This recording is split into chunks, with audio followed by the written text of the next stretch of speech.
আসসালামু আলাইকুম, সবাই কেমন আছেন? আপনারা টাইটেল এবং থাম্বনেল দেখে তো বুঝতেই পারছেন আজকের ভিডিওটা কি সম্পর্কে হতে যাচ্ছে।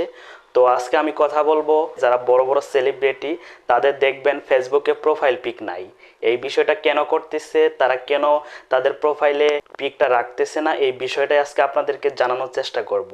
আসলে কি তাদের কোনো সমস্যা হচ্ছে কিনা এই বিষয়টা আপনাদেরকে ক্লিয়ার করে দিব। তাহলে যে আপনি যে একটা ফেসবুক চালাচ্ছেন, আপনি যে একটা আইডি চালাচ্ছেন, আপনার কি কোনো সমস্যা হতে পারে কিনা এই বিষয়টাও ক্লিয়ার করার চেষ্টা করব।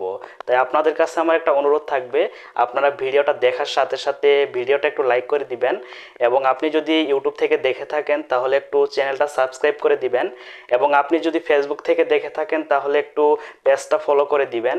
এবং ভবিষ্যতে যদি আমি কোনো ভিডিও আপলোড দেই, ভিডিও আপলোড দেওয়ার সাথে সাথে আপনি দেখতে পারবেন। আমি চেষ্টা করব আপনাদেরকে একটু হেল্প করার জন্য, আমি চেষ্টা করব আপনাদের কিছু শেখানোর জন্য। তো আসেন এখন যাই মূল কথায়। তো বর্তমানে আপনারা দেখতেছেন কিছু সেলিব্রিটি যেমন মুজাহের ভাই, আলামিন ভাই এবং আরও অনেকেই আছে, মানিক মিয়া, আরও অনেকেই আছে যারা তাদের ফেসবুকের প্রোফাইল পিকটা রাখতেছে না। এটা কেন করতেছে এটা আপনাদেরকে একটু ক্লিয়ার করে দেই।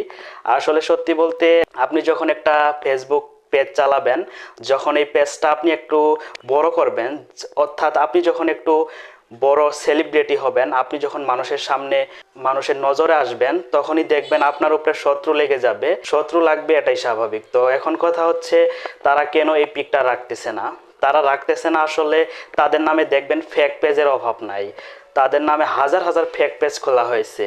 তারা চেষ্টা করে তাদের আসল যে পেজটা আছে এই পেজটা নষ্ট করে দেওয়ার জন্য। নতুন যে পেজগুলা খুলেছে এই পেজগুলা যখন বড় হয় তখন দর্শকরা বুঝে যে হতে পারে এটাই তার আসল পেজ, কিন্তু ওইটা কিন্তু আসল পেজ না।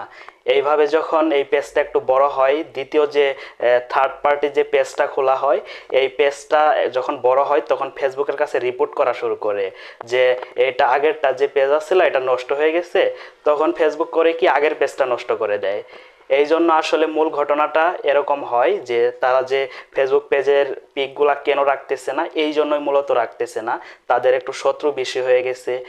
তাদের উপরে যখন রিপোর্ট করবে, একটি পিকে যখন দুইটি ফেসবুক পেজ খোলা হবে, তখন তো ফেসবুক নিজেও তো কনফিউজ হয়ে যাবে। ফেসবুক তো আপনারা জানেনই এমনিই বিভিন্ন আপডেটের অভাব নাই, ফেসবুক 2 দিন পর পর আপডেট নিয়ে আসে। যখন দেখব একটা পিকে দুইটা ফেসবুক পেজ খোলা হয়েছে, তখন ফেসবুক নিজেও কনফিউজ হয়ে যাবে যে আসলে আপনার রিয়েল ফেসবুক পেজ কোনটা।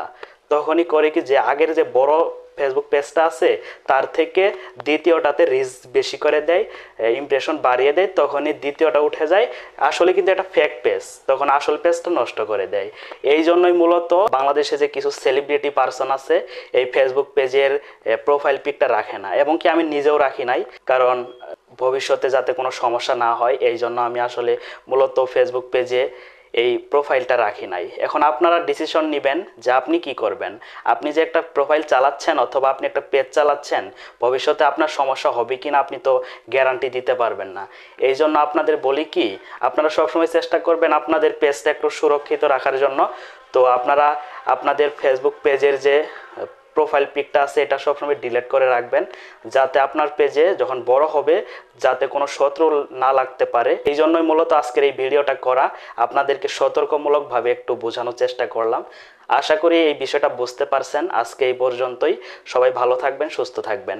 আর আজকের ভিডিওটা যদি একটু হেল্পফুল হয়ে থাকে, আপনি যদি ইউটিউব থেকে দেখে থাকেন তাহলে একটু সাবস্ক্রাইব করে দিবেন, আর আপনি যদি পেজ থেকে দেখে থাকেন তাহলে একটু ফলো করে দিবেন। তাতে আমি নতুন নতুন ভিডিও আপলোড দেওয়ার সাথে সাথেই আপনারা দেখতে পারবেন। আশা করি আপনাদের একটু হলেও হেল্প হবে। তো আসসালামু আলাইকুম, আল্লাহ হাফেজ।